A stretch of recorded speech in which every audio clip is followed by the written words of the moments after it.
Monsieur Geoffrey Bernus, entier l'océan. Comment est-ce que l'océan est aussi une solution? Mais c'est ça, hein. Bon, ben écoute, c'est parti. C'est parti. Je vais vous demander d'applaudir.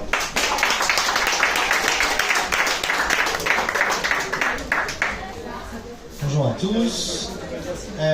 Du coup, aujourd'hui on va parler de cétacés, baleines et dauphins. On va avoir une petite introduction, voir c'est quoi un petit peu justement les baleines et les dauphins, comment on les définit. On va parler un petit peu justement du contexte dans la région, donc les baleines et les dauphins dans le monde, et à quel point c'est important en Martinique et dans la Caraïbe. Et ensuite on va parler justement de l'association et du programme qu'on a. Du coup je vais me présenter, je m'appelle Bernus Geoffrey, je suis le directeur et le cofondateur de l'association. Et j'ai grandi en Martinique, j'ai toujours voulu être biologiste marin, je faisais que plonger, je voyais les récifs, je voyais les poissons, il fallait absolument les protéger. Et finalement, j'ai cru que pour faire de la biologie marine, il fallait absolument que j'aille à l'étranger, il fallait que j'aille justement en Australie. Et quand je suis arrivé en Australie, c'est les meilleurs biologistes marins du monde qui m'ont fait comprendre qu'au final, j'avais déjà tout ce qu'il fallait en Martinique, mais que personne ne faisait rien. Donc personne ne se mobilisait, personne justement n'avait d'initiative pour protéger les fonds marins. Et c'est pour ça que je suis revenu, je travaille dans un sanctuaire, je travaille au Parc national de la Guadeloupe, et notamment aussi avec National Geographic, et là maintenant pour les Nations Unies. Du coup, les baleines et les dauphins dans le monde, il faut savoir qu'on a plus de 90 espèces, ce qu'on appelle cétacés, c'est vraiment des mammifères marins, et on est cantonné à tout ce qui est baleines, gros cétacés qui ont des baleines, donc qui vont filtrer, et les dauphins qui ont des dents. Donc les dauphins par exemple, si on prend l'orque, l'orque est un dauphin, et on a des orques dans la Caraïbe. Donc on a 90 espèces, et si on fait le lien avec le sujet de la conférence aujourd'hui, justement avec les changements climatiques, si je vous dis qu'est-ce qu'on peut faire pour stocker du carbone, tu vas me dire on plante un arbre, on va restaurer la mangrove, etc. Au final, les baleines et les dauphins stockent 4 fois plus de carbone dans le monde que la forêt amazonienne. On va voir après comment. Donc la solution basée sur la nature pour stocker du carbone, donc pour lutter contre les changements climatiques et donc pour avoir de la résilience face aux cyclones, c'est la sauvegarde des baleines. Et après, si on prend le reste de l'économie bleue, si on prend le reste du développement des territoires dans la Caraïbe, on a du coup les baleines et les dauphins qui vont permettre la chaîne trophique, donc qui vont permettre justement de réguler cette chaîne trophique, parce que c'est eux qui sont au-dessus. Et donc plus on a de baleines et de dauphins, plus on a de poissons, plus on a de poissons, plus on est content d'en manger. Et aussi, plus on a de poissons, en meilleur état, on a des récifs coralliens. Donc si on prend en gros, si on considère les baleines et les dauphins comme une entreprise, et qu'on regarderait qu'est-ce que cette entreprise fournit comme service à la Martinique et à la Caraïbe, et notamment dans le monde, donc une entreprise qui stocke du carbone, une entreprise qui permet de sauver les poissons et de fertiliser les récifs, une entreprise qui du coup permet de faire du whale watching, donc les gens qui travaillent pour emmener des touristes voir des baleines et dauphins. C'est une entreprise qui pèserait plus d'1 trillion de dollars des États-Unis, donc en gros 1000 milliards de dollars par an, juste pour rendre ces services-là. Donc là il y a un petit schéma et on va vraiment simplifier ce qui se passe dessus. En gros, on a ce qu'on appelle la pompe à carbone. Donc très grossièrement, les baleines vont manger à la surface et ils vont récupérer du phytoplancton qui a capturé le carbone. Et quand la baleine va mourir, elle va descendre sur le fond des océans et donc tout ce carbone va être capturé. Et on parle d'une trentaine de tonnes justement qui vont être stockées au fond des océans à chaque baleine qui va mourir dans son cycle. En plus de ça, on a une autre pompe à nutriments. Imaginez par exemple les baleines à bosse. Bon, je ne sais pas si vous avez déjà vu, elles sont en train d'arriver en ce moment.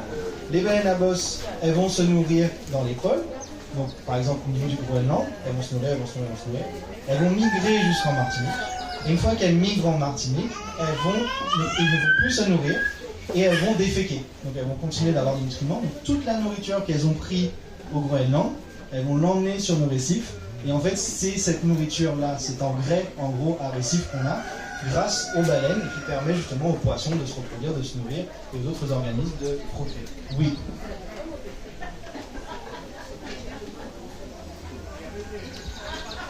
Du coup, je vais plus vite. Le son est parti, c'est pas grave.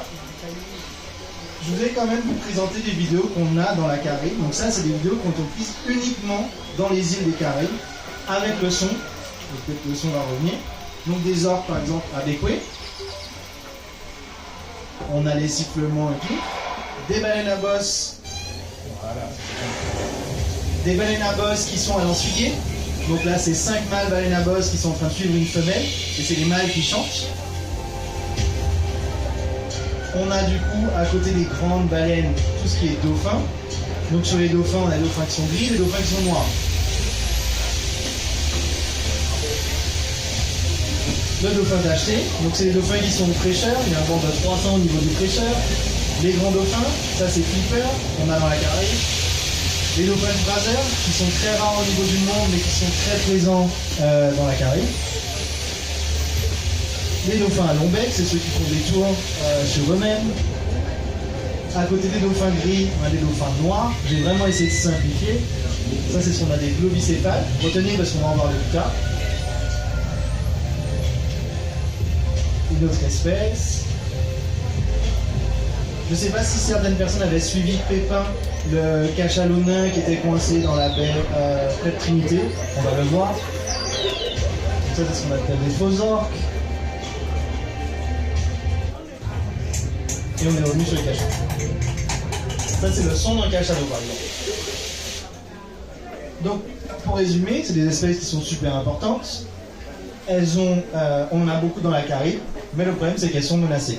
Donc là, on voit certaines des menaces. On voit qu'il y a du harcèlement sur le territoire, il y a de la pollution plastique, pollution chimique. On a aussi, par exemple, la chasse. Il y a encore des territoires qui mangent les dauphins. Même en Martinique, ça arrive qu'ils vendent du dauphin même si c'est illégal. On voit par exemple un bateau de Saint-Vincent. Et tout ce qui est pollution sous-marine au niveau du son. Donc c'est-à-dire qu'on a de plus en plus de bateaux. Et du coup, vu qu'on a de plus en plus de bateaux, on a de plus en plus de bruit de moteurs sous l'eau.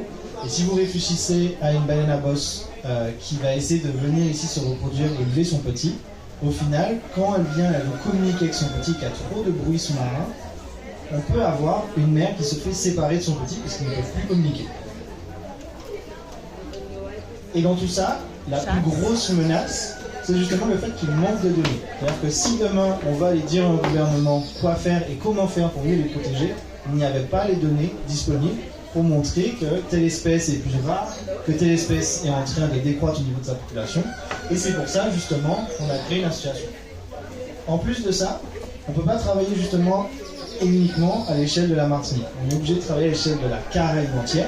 Et quand on travaille à l'échelle de la Caraïbe entière, on fait face à l'un des écosystèmes les plus complexes du monde. C'est-à-dire qu'on n'a pas d'endroit ailleurs dans le monde où on a autant d'îles différentes, qui vont parler autant de langages différents, avec autant de réglementations différentes. Donc si on veut travailler pour protéger les dauphins de Martinique, on est obligé de travailler avec la Dominique ou avec Sainte-Lucie, qui n'ont pas la même culture que nous et pas les mêmes moyens. Du coup, c'est pour ça qu'on a créé la CCS. Donc l'association que je représente aujourd'hui, c'est une association qui va œuvrer pour faire de la coopération, pour être sûr qu'on travaille avec la Dominique, Sainte-Lucie, Saint-Vincent et les autres îles voisines, qui va travailler aussi sur la recherche scientifique pour combler le manque de données, pour être sûr qu'on ait les données nécessaires pour convaincre les politiciens de mettre en place des réglementations efficaces. On va travailler sur l'éducation, donc être sûr qu'on puisse passer et ne pas avoir le même problème. C'est-à-dire que moi, ayant grandi en Martinique, personne à l'école, jusqu'au lycée du Marin, personne n'est venu me dire qu'il y avait autant de baleines et de dauphins en Martinique. Et ça, c'est quelque chose que j'aimerais corriger pour être sûr que les prochaines générations, on ait des enfants qui soient au courant dans les classes, qu'on ait toute cette richesse qui est un hotspot mondial pour les baleines et les dauphins. Et tout ça, ça va permettre leur meilleure conservation. Donc on a mis en place un programme, on ne va pas détailler. En gros, il y a un problème, les baleines, on ne sait pas ce qui se passe. Qu'est-ce qu'on peut faire comme action? On met en place des expéditions scientifiques. Donc on prend un bateau, on met des gens de toutes les îles et de tous les parcs marins sur le même bateau. On va chercher les données, et une fois qu'on a des données, on peut les présenter au gouvernement pour mettre en place des réglementations. Très grossièrement. Et du coup, c'est comme ça qu'en 4 ans, on a construit le programme, le plus grand programme justement dédié aux baleines et aux dauphins dans toute la Caraïbe. C'est un programme qui est basé sur le plan d'action par les Nations Unies. C'est un programme qui est du coup endossé par la Commission baleinière. Et c'est un programme du coup qui a permis de nommer toutes les petites Antilles comme aires marines les plus importantes pour les mammifères marins. Et voici quelques résultats. Donc en 4 ans, on a permis d'avoir plus de 300 personnes formées au niveau du gouvernement et au niveau des différentes îles qui savent maintenant étudier les cétacés, comparé à une toute petite poignée de personnes avant qui savaient même qu'il y avait des cétacés. On a fait ça dans plus de 20 territoires, donc il y a des îles, Il y a certaines îles comme Saint-Martin où c'est un côté hollandais, un côté français. Donc plus d'une vingtaine de territoires différents, avec différentes cultures, qui travaillent avec nous maintenant, main dans la main, depuis 4 ans. On a fait ça avec plus de 70 autres associations ou d'autres membres de gouvernement. Donc ça fait quand même un gros travail de coopération. Et ça a permis justement de réaliser toutes ces expressions scientifiques, d'avoir de plus en plus de rapports et de publications scientifiques qu'on peut justement prouver et montrer la véracité de ce qu'on fait. Et on peut prendre des étudiants en master pour justement participer à ces recherches, ou emmener toutes ces recherches, tous les résultats que vous allez voir aujourd'hui. C'est des choses qu'on présente dans les classes aux enfants pour expliquer justement comment le globicéphale qu'on a vu juste avant va bouger d'une île à l'autre. Et grâce à ça, on est déjà à 2 îles qu'on a aidées, donc 2 gouvernements qu'on a aidés pour créer des aires marines protégées, donc des endroits où il y a des réglementations à présent qui permettent de protéger baleines et dauphins. Et ça va au-delà de ça. On parlait tout à l'heure de coopération. Il y a eu le cyclone Berry l'année dernière. Donc le réseau de coopération qu'on a créé avec Saint-Vincent qui a été impacté par le cyclone, c'est un réseau qu'on a pu utiliser au-delà de la protection des baleines et dauphins pour par exemple acheminer tous les biens en utilisant l'association et les coordinateurs régionaux pour pouvoir aider la population en cas de cyclone. C'est quelque chose qu'on peut refaire à Sainte-Lucie, c'est quelque chose qu'on peut refaire en Dominique, et ça montre l'importance d'avoir ce travail de coopération et de pouvoir partager les informations et s'entraider. Qui, je pense, est le thème de la résilience.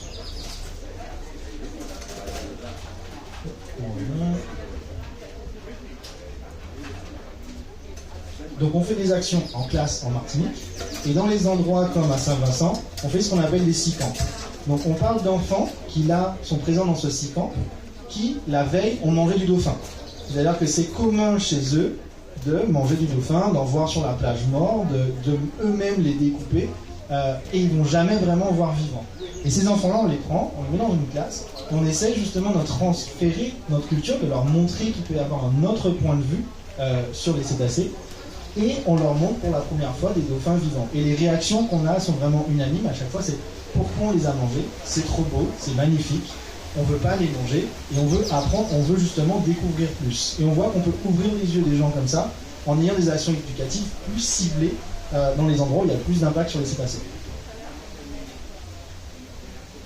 Du coup, on parlait d'expéditions scientifiques, on va passer tous les chiffres, mais en gros, en 4 ans d'expéditions scientifiques dans toute la Caraïbe, on a pratiquement 1 an de données continues sur l'ensemble de la Caraïbe, et on a, sur toutes les observations qu'on a, plus de la moitié, enfin presque la moitié, 48%, qui sont avec des juvéniles. Donc ça montre que c'est pas seulement un point de haute diversité, c'est aussi un point de reproduction pour la Caraïbe. Donc là, juste quelques graphes. J'ai remis la petite vidéo pour revoir le nom des espèces. Mais ça permet, par exemple, ici, on a l'orque, et ça nous permet de savoir maintenant en 4 ans, l'orque, on l'a vu qu'une fois par an. Donc on est capable de quantifier est-ce que c'est une espèce rare ou pas rare. C'est une donnée qu'on a été capable d'amener au gouvernement de Saint-Vincent qui mangeait les orques, pour leur expliquer que c'est une espèce qui est très rare. Donc même dans leur intérêt économique, si jamais ils veulent faire quelque chose, il faut réglementer. Et c'est comme ça que la première réglementation sur la chasse des petits cétacés est apparue il y a maintenant 1 mois à Saint-Vincent grâce à ce type de données. Je vais passer pour aller plus vite.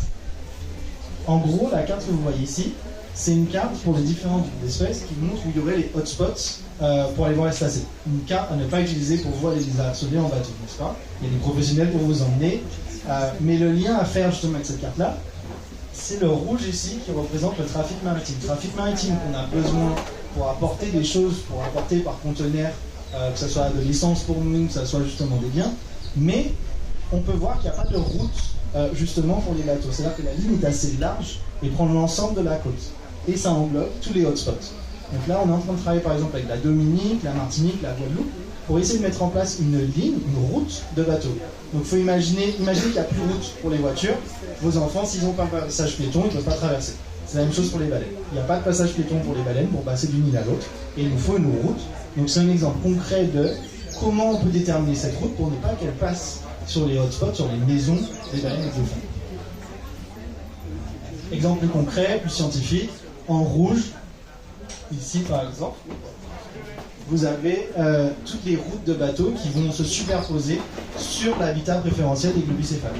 Donc en fonction du type de bateau, on voit les zones rouges où il y a un problème sur cette espèce-là qu'on peut montrer au gouvernement, qu'on peut montrer au bateau Le but, c'est pas de bloquer, d'interdire au bateau de passer. Juste, on peut peut-être passer soit plus à droite, soit plus à gauche, soit ralentir pour pouvoir allier la conservation des cétacés et le développement économique de l'île. La même chose avec la chasse. Donc, dans la Caraïbe, il y a 3 zones de chasse restantes. Donc ça, c'est l'île de Sainte-Lucie, ça, c'est l'île de Saint-Vincent. Donc dans le sud de Sainte-Lucie, ils chassent encore les petits dauphins, ils les mangent, de moins en moins.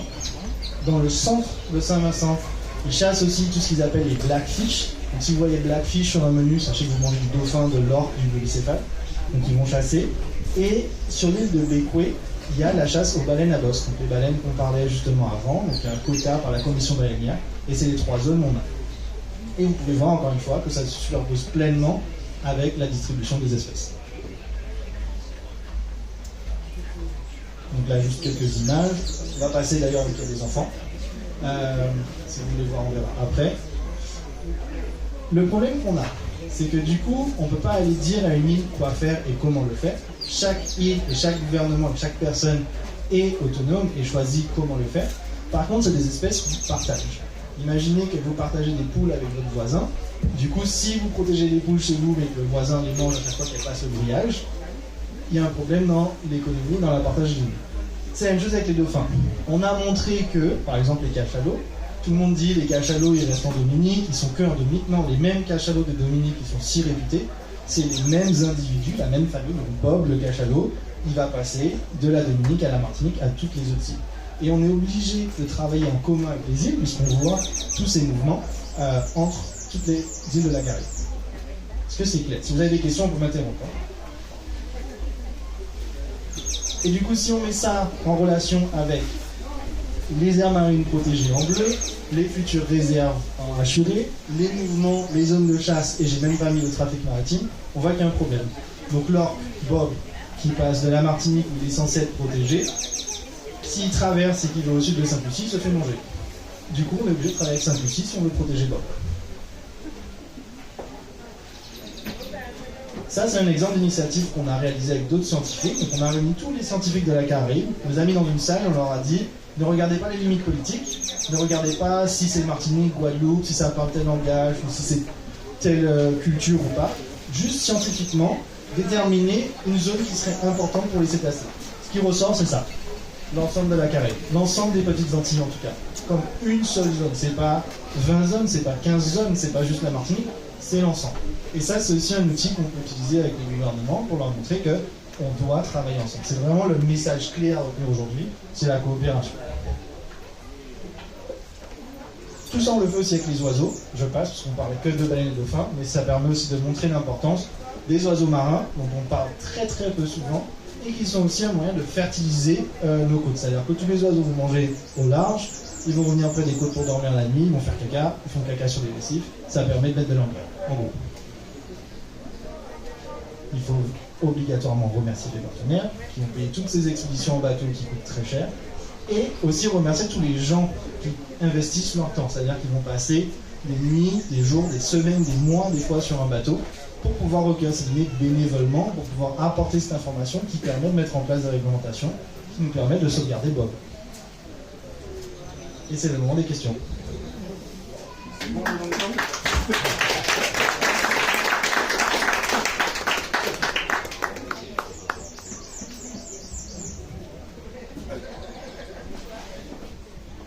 Bonsoir Jean-Charles, merci pour votre présentation qui est très claire.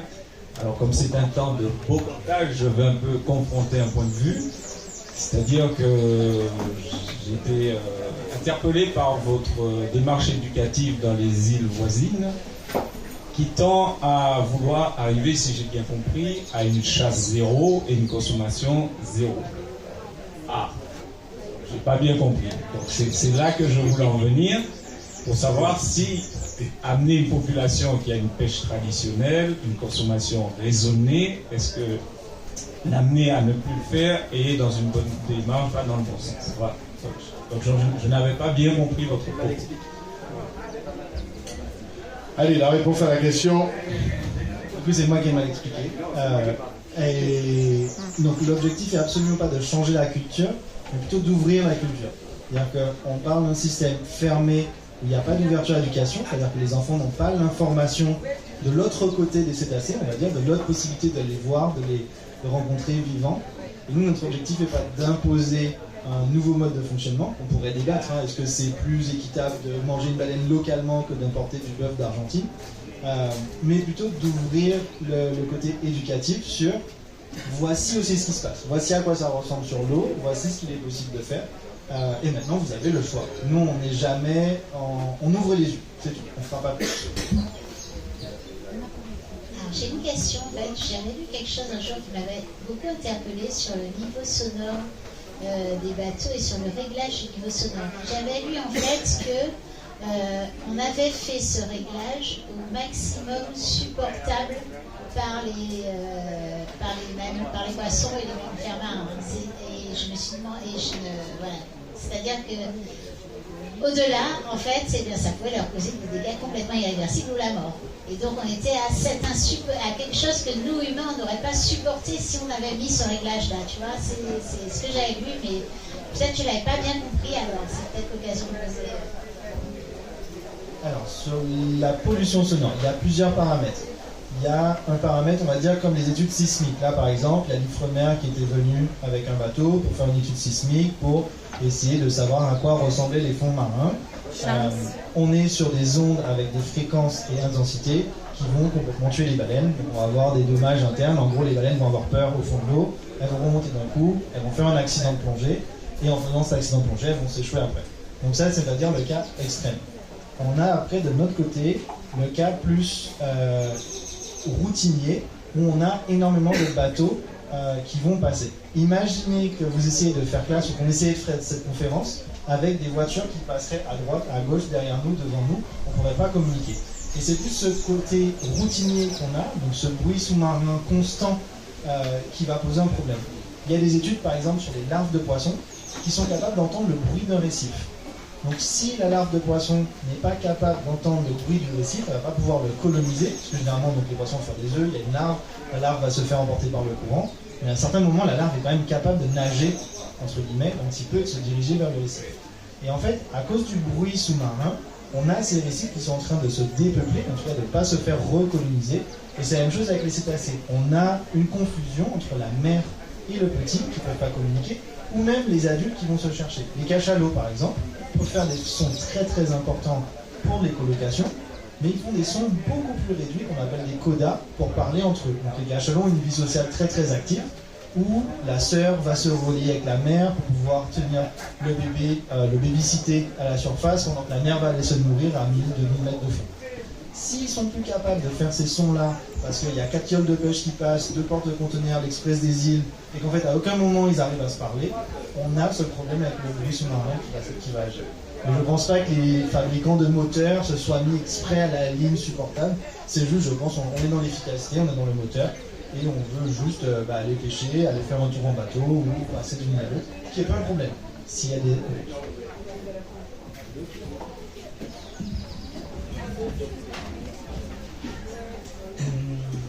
C'est pas une question que je posais, ce serait plus une demande. Je travaille souvent avec des enfants et j'essaie un petit peu de les initier à ce que j'appellerais l'amour de la nature. Par exemple, pour faire du travail en forêt, leur apprendre à respecter les arbres, tout ça. Et ce que j'aimerais faire avec vous, c'est monter une petite chorale avec les enfants, parce que je suis musicien également, monter une chorale avec les enfants et aller faire un concert pour les dauphins. C'est parti, 3-4. Ça commence maintenant, 3-4.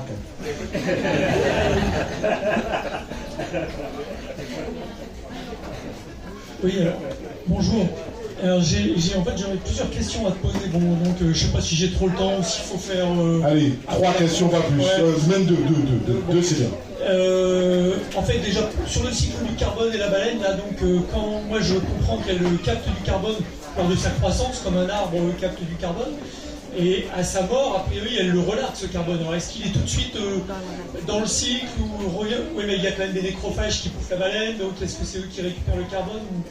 Enfin, je vois pas bien comment il se stocke dans les fonds, dans les sédiments.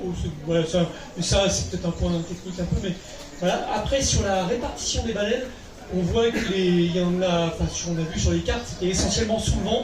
Est-ce que ça vient pas du fait que les observations sont faites plus sous le vent qu'au vent? Par exemple, en ce moment, ça fait une semaine ou deux, ce serait impossible de faire de l'observation au vent, mais bon, je crois notamment que les baleines à bosse sont plus au vent que sous le vent, mais c'est compliqué à observer au vent. Donc est-ce qu'il n'y a pas un biais vis-à-vis de ça? Et puis, ma dernière question, c'était de savoir si vous essayez de... Enfin, est-ce que vous travaillez avec le sanctuaire AGOA? Est-ce que vous essayez notamment de travailler à son élargissement? Parce que j'ai travaillé sur la création du sanctuaire AGOA, et l'idée à l'époque, c'était de l'élargir, de commencer par les territoires français, puis d'élargir notamment à la Dominique, qui était très en faveur de la création du sanctuaire AGOA à l'époque, et voilà, et pour aujourd'hui qui n'a toujours pas intégré le sanctuaire AGOA. Donc est-ce qu'il y a des avancées sur ça? Merci. Super conférence. J'ai oublié la toute première question, c'était sur le cycle du carbone. Le cycle du carbone. Cycle du carbone, tout simplement, en fait, les deux cycles profonds et surface ne sont pas connectés. Donc si un cachalot tombe à plus de 2000 mètres de fond, il sera enseveli par les sédiments, et donc le carbone se fait capturer directement. Donc c'est stocké. Comment? Ça remonte avec les upwelling. Pas forcément, parce que du coup, l'upwelling, c'est si justement on a un courant qui passe, et les courants ils sont pas linéaires et laminaires partout sur le fond de l'océan. Donc ça peut remonter plus tard en fonction des endroits où la baleine va aller. Et généralement, ce qui se passe, c'est que justement la carcasse va être soit consommée, soit ensevelie, mais rester capturée justement dans un écosystème profond et ne pas revenir sur notre écosystème côtier. Donc ça, c'est le principe. Après, il y a le public qui vont expliquer plus précisément. On est d'accord qu'en fonction de où la baleine va mourir et se laisser tomber, le carbone ne sera pas capturé de la même façon. Si on a une baleine qui s'échoue aux salines, ça ne marchera pas. Ça, c'était la première question. Deuxième question sur les mouvements. Oui, clairement, donc déjà les cartes sont simplifiées. C'est pas les mouvements réels des points, et parce qu'on ne sait pas où ils sont passés, parce que c'est de la photo d'identification qu'on fait, et pas des tracking GPS. Donc d'une part, il y aurait un biais, parce que nous, on ne va pas du côté atlantique, parce que ça ne serait pas rentable d'aller les étudier, parce que comme vous dites, la plupart du temps, 70% de l'année, il y a trop de vent, on ne les verra pas. Donc nous, on travaille beaucoup plus côté Caraïbes. On ne pense pas qu'il y ait une ségrégation des espèces côté Atlantique, côté Caraïbes, donc on permet quand même de les avoir. Mais les mouvements que vous avez vus, ça aurait très bien pu être représenté de l'autre côté. C'est vraiment une schématisation qui montre qu'elle passe d'une île à l'autre. Le sanctuaire AGOA, du coup, il travaillait. C'est justement par rapport à ça que j'ai voulu créer la CCS, parce qu'au sanctuaire AGOA, il y avait vraiment une limitation sur le fait que c'était que sur les îles françaises. Il n'y avait pas de créole, il n'y avait pas de personnes qui iraient à Sainte-Lucie, de personnes qui iraient en Dominique. On est vraiment sur un système un peu plus centré, un peu plus colonial, si on pourrait le dire de cette façon-là. Et l'objectif, c'est justement d'outrepasser ce problème, et c'est là où on voit justement à quel point ça a marché. On était du coup avec Stécie, qui est ici présente, la semaine dernière, avec les ministres de Dominique, Sainte-Lucie, Saint-Vincent et de Grenade dans la même salle pour faire une conférence, pour justement les intégrer à cette démarche. Donc la Dominique est en train de créer sa propre réserve. Les îles hollandaises ont créé le sanctuaire Yarari, qui est l'équivalent du sanctuaire AGOA, mais sur la partie hollandaise. On travaille avec Curaçao pour le faire. Et la Grenade est en train de réfléchir justement à développer des aires marines protégées. Donc on utilise, voilà, la carte est juste là. Donc ça c'est la proposition qu'on a faite, j'ai passé la slide. On a le sanctuaire AGOA, pour ceux qui ne connaissent pas, qui est l'ensemble autour de la Martinique. Et nous ce qu'on a proposé, c'est un système avec un corridor bleu, donc la partie en bleu clair, qui permet justement d'avoir des réglementations plus souples, mais sur l'ensemble de la Caraïbe et qui serait harmonisé. Donc un AGOA, même si c'est pas forcément le nom AGOA qu'on utilise, mais un corridor bleu, avec des mêmes réglementations harmonisées partout, et un système de réserve sur l'ensemble des territoires, où chacun des territoires pourrait justement protéger et avoir sa propre initiative. La partie en noir, c'est la partie que la Dominique a déjà programmée par elle-même, sans même notre intervention, pour ne pas prendre de mérite qu'on n'a pas. C'est eux qui ont décidé de faire cette réserve-là, notamment par rapport à toute l'économie bleue qu'ils ont sur les cachalots. Voilà, j'espère que c'était pas confus. Question. On n'est pas loin. Pas de soucis. Seulement une question. Parmi toutes les différents mammifères qu'on peut trouver dans ces eaux, dans l'est des Antilles, lesquels, on va dire, sont principalement sédentaires, s'ils le sont, et lesquels voyagent beaucoup et sont ici, peut-être les cachalots, pendant une seule partie de l'année?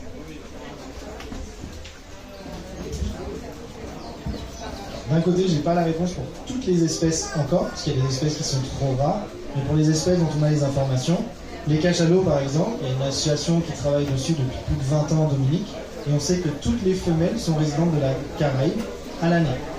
Donc elle ne bouge pas, on a une population de cachalots qui reste dans les Antilles, dans les petites Antilles en tout cas, et même, on voit une flèche ici, on a trouvé l'année dernière en allant en République Dominicaine, une des familles cachalots de Dominique en République Dominicaine, donc jusqu'au milieu en gros de la mer des Caraïbes. Donc ça on a ce groupe là, et en gros les mâles, dès qu'ils atteignent l'âge adulte, ils sont expulsés du groupe, et eux on sait qu'ils traversent, ils vont aller aux Açores, ils vont aller en Méditerranée, ils vont bouger en tout cas, et ils ne restent pas dans la Caraïbe, mais ils vont peut-être y revenir de temps en temps. Ensuite on a des espèces qui sont comme le grand dauphin, qui sont résidentes à l'île. Donc, en tout cas, pas à l'île, mais au plateau continental. Puisqu'on voit ici, par exemple, que la Grenade et Saint-Vincent, elles partagent le même plateau continental, même si c'est deux îles. Et du coup, les grands dauphins vont rester dans les Grenadines, entre les deux îles. En Martinique, on a une population qui reste à l'année, que en Martinique.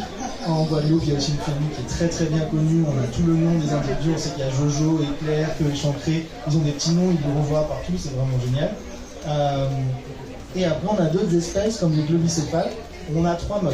On va avoir un mode où ils vont rester résidents. Donc, on a une famille de globicéphales résidente à Sainte-Lucie, par exemple. Un mode où ils vont être résidents entre plusieurs îles, donc ce qu'on appelle transients. Donc, ils vont être entre Sainte-Lucie et Martinique. Ils vont toujours rester entre Sainte-Lucie et Martinique. Et des familles, j'ai oublié le nom en français, mais qui en gros vont juste passer. C'est-à-dire qu'on ne sait pas où elles vont après. Potentiellement, elles traversent l'Atlantique, elles passent par chez nous, puis elles vont ailleurs, on ne sait pas encore. Et donc, on a les 3 modes sur la même espèce, et donc des on va dire, comportements différents en fonction de ces modes-là. Et ça, on sait qu'on a sur beaucoup d'autres espèces de dauphins. Et après, on a des espèces comme les baleines à bosse, qui sont au nord, qui vont venir chez nous pendant quelques mois, puis qui vont repartir. Et qu'on voit de moins en moins. Par exemple, si on regarde, on demande aux whale watchers comment ils les observaient avant, les baleines à bosse, on commence à les voir en décembre, en Martinique. Pour l'instant, si on n'est pas du côté Atlantique, et les 2-3 qui sont passés du côté Caraïbe, il n'y en a quasiment pas qui sont venus cette année. Et on se demande si c'est un problème de changement climatique qui vient avec la concurrence, ou un problème avec le krill qui est de plus en plus pêché, et les baleines qui sont en train justement de mourir de faim, en tout cas ne pas avoir assez de ressources, et potentiellement elles viendraient que sur les stocks du Nord, parce qu'on les voit quand même en République Dominicaine, elles n'auraient peut-être pas assez de ressources pour traverser et venir encore jusqu'à nous. Allez, encore 2 questions, s'il y en a. Bien. Enfin bien, non, je veux dire bien. Alors oui, Emmanuel, tu vas bien? Alors si, j'ai une question ici. Oui, juste une petite question. Du coup, tu as dit que le tracking, vous le faites, enfin, c'est juste de la prise de photos. Et donc vous arrivez à suivre les familles juste avec une reconnaissance visuelle. On va le voir là dans les images. On fait ce qu'on appelle de la photo-identification. Là, on prend la photo et normalement après on va avoir des photos des ailerons. Attends, là, on voit que chaque queue est différente. Donc les marques sur la nageoire caudale du cachalot permettent d'identifier si c'est Bob, Gertrude, Jean-Yves. Et du coup, pas Jean-Yves parce que c'est pas un mâle, c'est censé être une femelle. Mais du coup, on peut voir la même chose sur la nageoire caudale. Et la même chose sur les dauphins. On prend une photo de l'aileron. Et si c'est un juvénile, il n'aura pas de marque, donc on ne pourra pas le suivre. Mais la plupart, ils se sont fait manger par un autre poisson, ils se sont fait attaquer par un autre dauphin. Il y a un requin qui est passé, qui a fait une petite marque. Il y a une ligne de pêche qui a fait une petite trace. Et du coup, on peut comme ça suivre Bob partout en fonction des marques qu'on a. Et c'est là où c'est intéressant parce que du coup, on est sur la 5e année. Les 2 premières années, on était vraiment sur les premières observations. Et là, maintenant, à chaque expédition qu'on revient, on a revu Pixel, on a revu Finger, on a revu Digit. Et du coup, on peut savoir où est-ce qu'ils vont. Et le dernier match qu'on a en date, c'est un dauphin, comment dire en français ? Un dauphin à long bec, c'est ceux qui sautent et qui font toutes les pirouettes, qui a été vu en Martinique et qu'on a revu dans les îles ABC, donc au nord du Venezuela. Et c'est le plus gros déplacement pour cette espèce qui a jamais été enregistré. C'est la dernière, hein. On gère justement l'ensemble du Martinique sur toute la Caraïbe, donc on sait que tout le monde utilise la même plateforme. L'effet des sargasses sur les cétacés. L'effet des sargasses. Ouais, joli. Question qui revient, et je vais reprendre la même réponse que j'ai à chaque fois. Première réponse, on ne sait pas. Pour être complètement honnête, il n'y a pas d'études dédiées qui ont été faites. Par contre, on a 2 possibilités qui s'opposent. D'un côté, comme pour les pêcheurs qui pêchent au large, ça amène plein de poissons, donc ça amène plein de dorades, donc en fait ça pourrait être un bon point, puisqu'on a de plus en plus de wahoo, de dorades, de tazards qui vont passer dessous, et ça les dauphins ils aiment bien. D'un autre côté, par contre, on a déjà 3 échouages. Donc on a 3 fois des petits dauphins qui ont été retrouvés sur une plaque de sargasse et qui ont été séchés. La question c'est de savoir est-ce qu'ils étaient morts avant et il y a une vague qui les a mis sur la plaque de sargasse, ou est-ce qu'en sautant sur la plaque de sargasse ils n'ont pas pu retraverser et ils sont morts desséchés. Biologiquement, vu le lien qu'il y a entre la mère et le petit, on se dit que si le petit disparaissait, la mère l'aurait quand même récupéré, ils auraient poussé, enfin c'est quand même des individus qui font 200-300 kilos des fois, qui sont assez imposants. S'il fallait pousser de la sargasse, je pense qu'ils auraient été capables de le faire. Mais c'est possible. En tout cas, il n'y a pas... C'est pas en tout cas critique. Mais il mérite plus d'attention le jour où on aura des financements dédiés. Mesdames et messieurs, je vais vous demander s'il vous plaît de l'applaudir chaleureusement. Geoffrey Béarnus. Je vais vous demander de l'applaudir une deuxième fois parce que nous sommes fiers de Martinique avec très du talent. Merci pour le travail que tu fais, c'est super. Alors, moi j'ai une question quand même, malgré tout, c'est concrètement, les personnes qui sont face à nous, qu'est-ce qu'ils ont à faire? Ils sortent de cette conférence, qu'est-ce qu'ils ont à faire pour accompagner le travail que tu proposes? Alors, d'une manière générale, je pense que ça respecte tout le thème de tout le monde qui est là, tout est connecté. Donc, travailler à son échelle, à moins polluer, à moins consommer, à consommer plus local, mais de manière plus équilibrée et on va dire écologique, c'est un lien qui va de toute façon se refléter sur la pollution marine après. Pour ceux qui sont plus dédiés, on va dire, sur la protection, qui veulent s'engager, sur le site internet, il y a moyen de proposer sa participation pour l'expédition scientifique. Encore une fois, on essaie de faire partager toutes les îles, donc c'est pas de la place seulement pour les Martiniquais, mais c'est de la place pour les Saint-Luciens, Dominicains, etc. Donc il y a des places très limitées, mais il y a quand même moyen d'embarquer avec nous sur le bateau ou de s'engager. On a des jeunes, par exemple, de Martinique, qui après le master, on les prend avec nous en service civique et qui peuvent participer justement dans les classes à faire de l'éducation, venir faire des conférences comme ça, ou d'autres actions. Donc il y a moyen, on peut se contacter, il y a un formulaire sur le site internet, on peut voir justement comment faire pour s'impliquer de plus. Très bien. Donc à partir de là, mesdames et messieurs, ce que vous êtes adoubés, vous êtes des ambassadeurs, d'accord, de la démarche, hein, d'accord, l'éducation. Je vais juste, moi, en tant qu'homme de tradition, penser à Jean Bellet, et je vais apporter un élément de réponse. Je crois que les traditions doivent évoluer. On a une tradition culinaire d'alimentation avec un certain nombre d'animaux. Si aujourd'hui le dommage écologique suscite en fait un changement de pratiques et de pratiques traditionnelles, je crois que la tradition doit s'adapter à la réalité du moment. C'est ce que je pense très sincèrement et personnellement. Non, mais c'était pas pour ça, c'était pas pour ça.